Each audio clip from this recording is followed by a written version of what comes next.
Hello. Hi, my name is Daniel. I'm going to welcome myself back to the channel. I've been away for like 2 weeks now. I got sick and then I got sick while being sick. So it was a battle in my body between the viruses and the bacteria. And right now the bacteria have been winning, but I have gotten the nuclear option to deal with that. So I should be okay now. This is also migraine season, so my reading has tanked. My ability to do anything really has tanked in the last 2 weeks.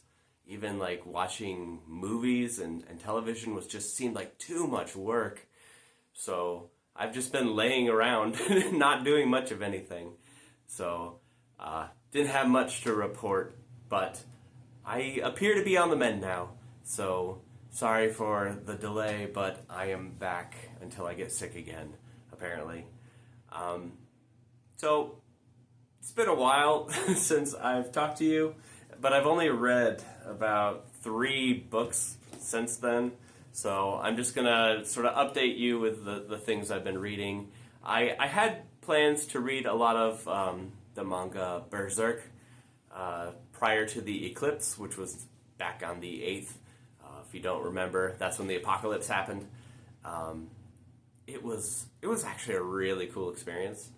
I happened to be blessed to be in the area that was like 100% coverage, so I saw the total eclipse, which was really cool. But I didn't have time to really read much comics. Well, I had time. I didn't really have the constitution to read a lot of comics, so unfortunately that didn't happen.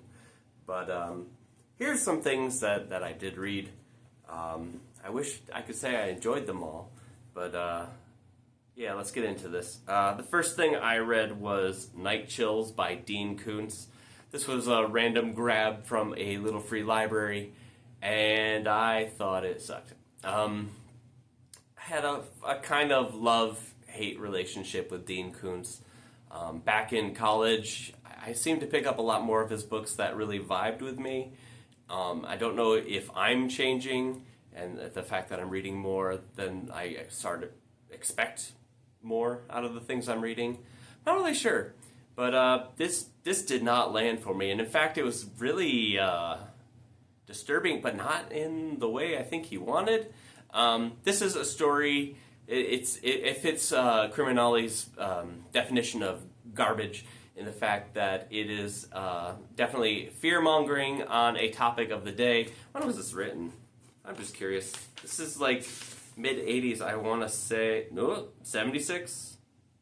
This was written in 76. And this was around the time when I guess people were really afraid of subliminal messaging found in like television and media.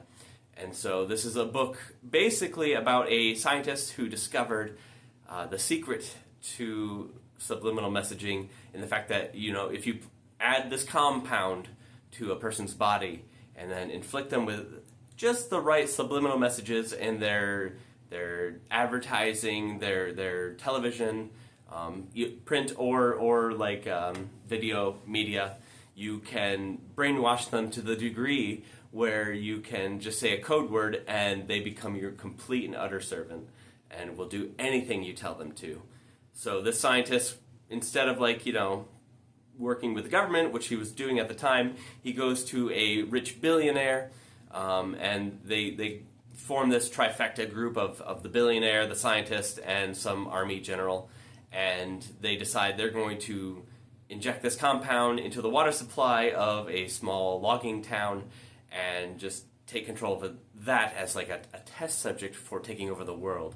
And so there's a main character who's a dad, and he has 2 young children. Apparently his wife passed away, and he's camping in this logging town area. It's a very small town. There's like cell phones don't exist in 1976, at least to the degree that this is, but like the town is pretty cut off. And so he's visiting with his family, and then there's these men who just dump things in the water supply and then immediately kill themselves in various fashion. And suddenly everyone in the town is acting a little bit weird, and this guy has not been drinking from the water supply. He's an outsider, so he remains unaffected. But the scientist who just made this discovery is like the worst person, and so he immediately he has a really strong vendetta against women, and it shows in how he once he asserts complete control over women, the things he would do to them is really uncomfortable. And Dean Koontz lets you linger on that, but it's a little on the gratuitous side without much point. The book wasn't very well written at all. There were other characters, such as a love interest who is just randomly immune to the effects of the drug that causes like you to fall susceptible to like all these subliminal messages.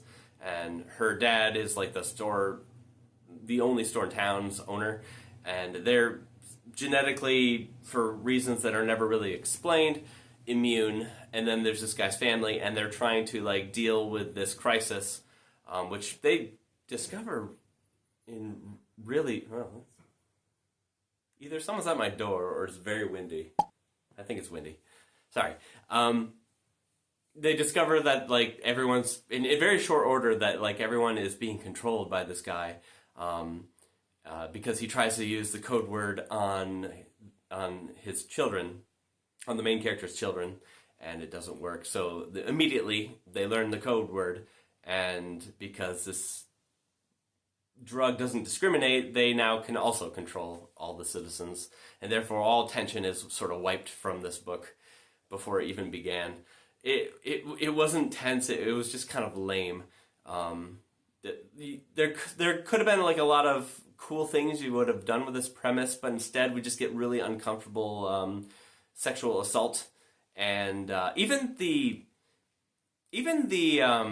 consensual sex that happens in this book. I mentioned that this guy has a girlfriend who's immune, but like she doesn't really have much of a character other for than protagonist to have something to have sex with. Beyond that, she is actually pretty useless, which was a missed opportunity, I think. If you're going to have someone immune, like, give a reason, have them do something with that, have them pretend that they're not, like, immune, and then they, like, turn on the villains or something. But no, yeah. Even, like I said, even the consensual sex is very uncomfortable in this book. He makes it a point to be like, yeah, okay, this guy goes off into the woods to have sex with his girlfriend while his kids are at camp, basically rooting him on, which is weird. And then they make it a very strong point to be like, and he didn't even need to use the lube. I'm like, oh, okay, that's a detail that's oddly specific, but all right. Yeah, this book wasn't good. And also, here's a spoiler, but like I feel like it would bother enough people. So if you don't want any spoilers on a book that I don't recommend reading, stop here, I guess, and skip ahead a little bit. But I have a magical ability where I am able to pick up a random book where there is a child who is relatively my son's age, and they just violently get their head bashed in. And this is no exception. And normally that would bother me more, but this is so badly written, it didn't bother me at all. So I guess that's good. But yeah, just it's not worth reading. Don't pick it up. Second book I read while I've been away is Black Phone Stories by Joe Hill. This is also known probably a little more famously as 20th Century Ghosts. I think this was Joe Hill's first short story collection, or one of the earliest ones. I had a rough start with this book, and there's only one other story collection I read of Joe Hill, and the name is escaping me, but I did not get along with it. And we started off really strong in the first story. The first story is called Best New Horror, and then he does the thing that really annoys me in short stories. He doesn't give it an ending and just leaves it open. Like, job done. And that pisses me off. I cannot stand it when authors of short stories don't, like, you can have an open ending and that can be okay, but like it has to like structurally fit. If you just cut the action because you run out of ideas of what to say or do, don't write the story. You're not done with it. Don't publish it. It's not good. So this really got me off on the wrong foot, because every story I read after this, which, I mean, with a short story collection, you're going to have a mixture of good and bad all the time. And a lot of them were actually really good in this, but as I was reading them, I'm like, are you going to have an ending? And then if I have to worry about that as we're reading the book, then there's a problem. This is also when I was really starting to feel lousy. So I was in a less than charitable mood while reading a lot of this. And so, yeah, like as I was going, I'm like, all right, well, the title story, 20th Century Ghosts, that had an ending, and I enjoyed that. That was really well done. Pop art, does that have an ending? Not all of them do, unfortunately. But this book did win me over, especially with the final story called Voluntary Committal. It was a Lovecraftian style story, very reminiscent of Stephen King's twist on Lovecraft. But yeah, I ended up really liking this book. I wish I didn't have this media tie-in version, but right now this is what I have, and I might replace it with a proper copy of 20th Century Ghosts. But yeah, it turned out really good. Like, a lot of the stories were varied. Joe Hill's imagination is really good. Like, you never know what you're going to get. It's just the fact that, sometimes he may have taken the wrong lesson from Dear Old Dad. I'm thinking of the book, The Colorado Kid, which was really good, and then it stopped. And that was it, and he decided that was good enough to be published. So this is like a family thing. Another thing that was a little odd in this, and it does remind me a lot of Stephen King, is that, mental illness and autism don't necessarily have to translate into you being a magical being. I know this is kind of easy to do because we can see those people as the other, but they're not magical. That's just a condition. And in this, we have an autistic boy who's creating portals to another world. I still love the story that it was in, so I can't criticize it too heavily, but that might bother some people. It didn't bother me because it's a trope I just I can live with it. But yeah, this actually turned out to be really good, and I would recommend reading that. So that's going to stay. Night Chills is going to go far away from my home. But finally, something I was going to read really quickly in the Easter season, and that didn't happen, and it ended up taking like a week and a half to maybe even like close to 2 weeks to read this book, was Chocolat. This is by Joanne Harris. I remember this being a movie that I liked a lot in college. It's about a woman and her daughter who go to a small town in France, and they start I don't want to say chocolate factory, but a chocolate shop, a sweet shop, a chocolaterie. I don't know French, but this book, if you like cozy books, this is a very cozy book. It does go a little darker later on than a lot of cozy fantasies would go, and this is definitely a fantasy. Something that was played up more in the book than in the movie that I'm used to is that she is indeed magical. Her mother was a witch, and she has magical powers. She doesn't really use them much except for making sweets and knowing exactly what someone's favorite sweet is. I don't know why they added the magical element, but like the story had enough whimsy in it that it was very nice to read. She is an enemy of the church, which is directly across the street, and as you expect with someone who can do magic, and this is during like the Lent season, and they're like, "How dare you open up a chocolate shop during Lent, and then you don't go to church, and you're open during church hours?" Like it's that kind of town, and so she's at odds with the priest, who she calls the Black Man, because he's like this, almost like this personification of a figure that has haunted her mother, which is why she and her mother used to like go from town to town, traveling.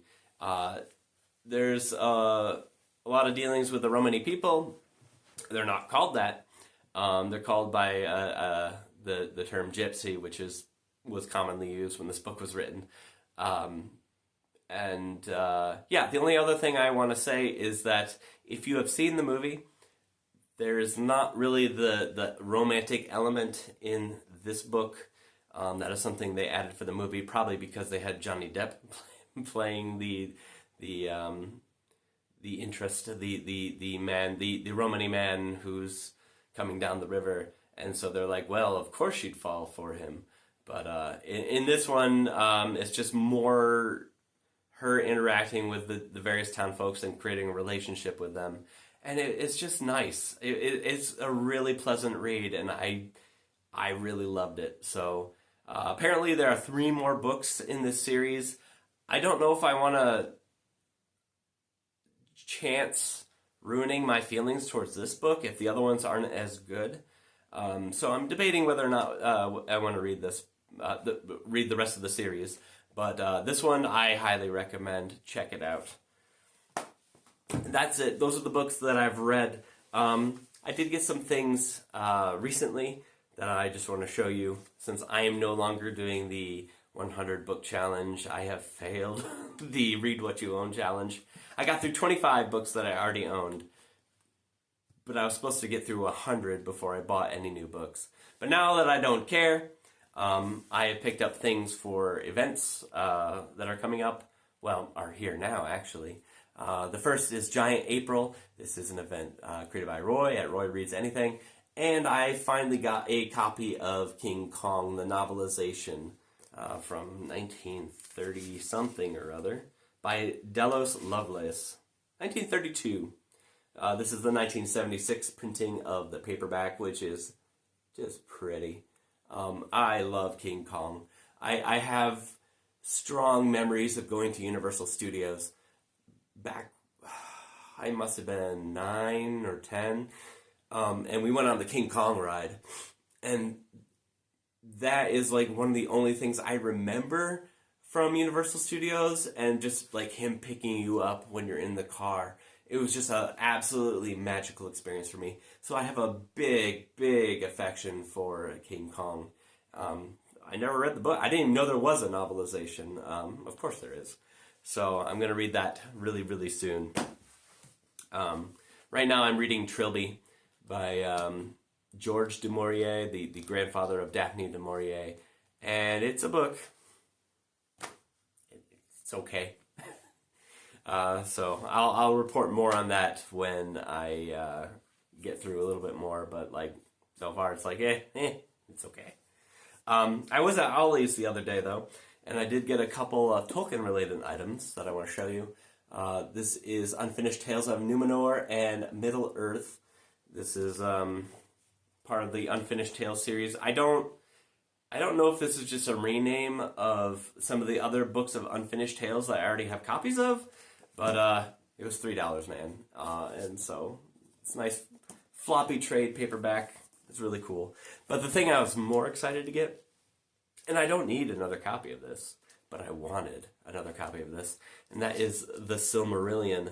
This is a nice hardcover, illustrated. So there's a lot of gorgeous pictures and a pull-out map in the back. Let me show you some. This was like $7 or $8. So if you have an Ollie's, go to it and see if you can get copies of this. There are little art pieces that are just, I love them.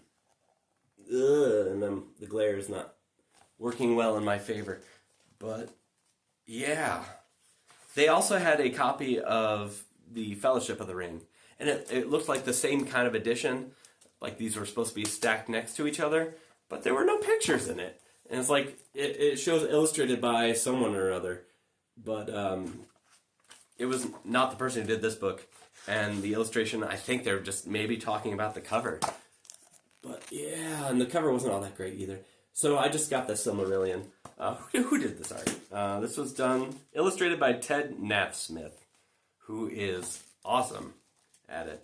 So yeah, if you're a fan of J.R.R. Tolkien, and the White Tree, it's good. Pick it up. It's cheap right now. Normally it retails for what, $45? I think I saw it on Amazon for like $25 or something. Let's see if I can get you this map here as my final part. All right. I don't know if I can get this into the camera, but we'll try. Look at that. That's not the normal Middle Earth map I'm used to, so this is something else. So I'm not as up on the Silmarillion, but I am going to read it this year, and I will report back. But if you have an Ollie's, go to it now. I don't know how long these will be there, but this is cool. And that's it. I'm back. Hello, and thank you for your patience. If you've been, waiting on tenterhooks to see me, hi, I'm here. Got a haircut, finally. So, anyways, you have a good one. I will talk to you later. Bye.